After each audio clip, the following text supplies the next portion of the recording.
सरसब्ज पहाड़ियों से घिरी हुई एक छोटी सी बस्ती में दो बहन भाई रहते थे, राफी और आयशा।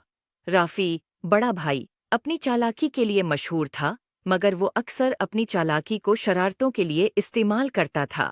आयशा, इसकी छोटी बहन, नेक दिल थी, मगर राफी के शरारती कामों में वह आसानी से शामिल हो जाती थी।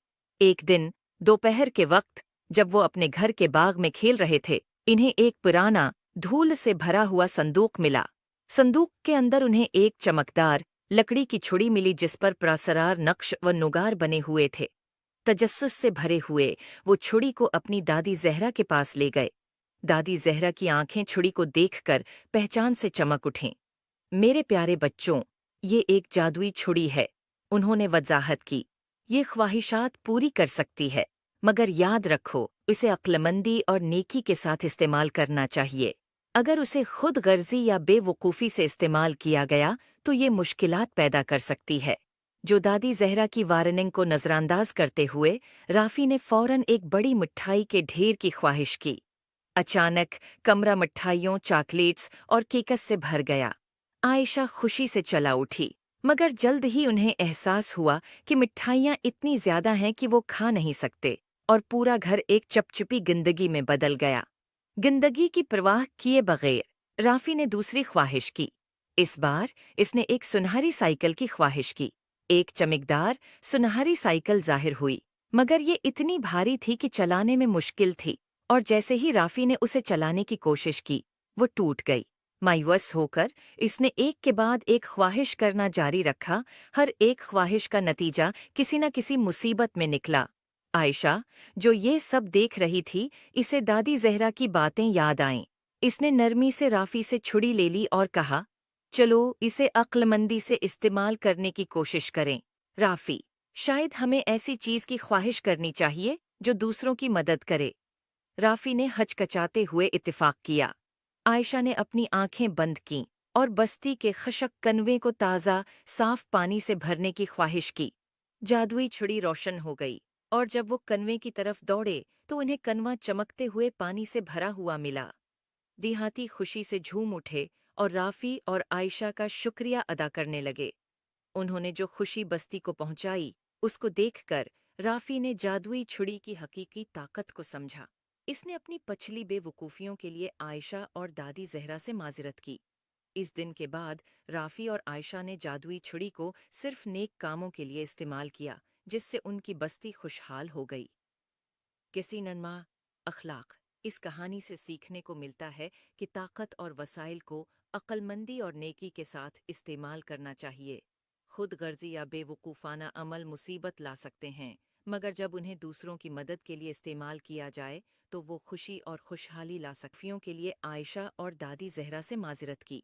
इस दिन के बाद राफी और आयशा ने जादुई छुड़ी को सिर्फ नेक कामों के लिए इस्तेमाल किया, जिससे उनकी बस्ती खुशहाल हो गई। किसी नन्मा अखलाक, इस कहानी से सीखने को मिलता है कि ताकत और वसाइल को अक्लमंदी और नेकी के साथ इस्तेमाल करना चाहिए। खुद गर्जी या बेवकूफ़ाना अमल मुसीबत ला सकते हैं, मगर जब उन्हें दूसरों की मदद के लिए इस्तेमाल किया जाए तो वो खुशी और खुशहाली ला सकते हैं। उम्मीद है आपको स्टोरी पसंद। एक दफा का जिक्र है, एक छोटे से गांव में जो खूबसूरत माउंटेन और घने जंगल के दरमियान था। वहां एक छोटा लड़का रहता था जिसका नाम आरिश था। आरिश बहुत क्यूरियस और एडवेंचरस था, हमेशा अजीब और फैंटास्टिकल जगहों कई सपने देखता रहता। एक दिन गांव के किनारे की सैर करते हुए उसने एक रास्ता देखा जो उसने पहले कभी नहीं देखा था।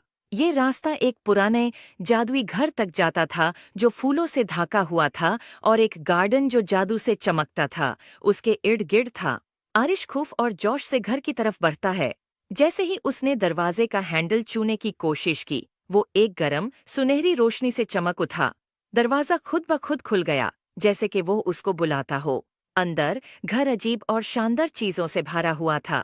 किताबें जो राज बताती थीं, पेंटिंग्स जो हरकत करती थीं, और फर्नीचर जो अपनी ही धुन पर नचता था। जब आरिश घर को देख रहा था, उसकी मुलाकात एक बारी उल्लू से हुई जो बोल सकता था। उल्लू का नाम ओलिवर था। ओलिवर ने आरिश को समझाया कि ये घर जादू की एक दुनिया है, और ये किसी ऐसे शख्स का इंतजार कर रहा था जिसका दिल पाक होता कि उसके राज मालूम हो सकें। घर का अपना एक मैजिक था जो अपना जादू उन लोगों से शेयर करना चाहता था जो इसके लायक थे। ओलिवर ने आरिश को घर के अंदर घूमने में मदद की और उसे अद्भुत कमरे दिखाए। एक गार्डन जहां फूल मिलकर गाते थे, एक लाइब्रेरी जहां हर किताब एक अलग दुनिया का दरवाजा थी, और एक रसोई जहां मसाले और इंग्रेडिएंट्स खुद नाच कर खाना बनाते थे। हर कमरा एक नया राज था और आरिश ये देखकर बहुत खुश होया। लेकिन घर ने आरिश के लिए एक छोटा सा इम्तिहान भी रखा था। घर के सबसे गहराई हिस्से में एक ताला लगा हुआ कमरा था जो सिर्फ वो खोल सकता था जो सच्चे दिल से जादू पे यकीन करता हो। ओलिवर ने आरिश को एक चाबी दी और कहा कि अपने दिल पर भरोसा करो। आरिश ने गहरा सांस लिया और ताला के सामने गया, चाबी डाली और घूमे। दरवाजा धीरे धीरे खुल गया और एक कमरा रोशनी से भर गया, और ऐसा खूबसूरत मंजर आरिश ने कभी नहीं देखा था। एक आईना जो मुस्तकबिल दिखाता था।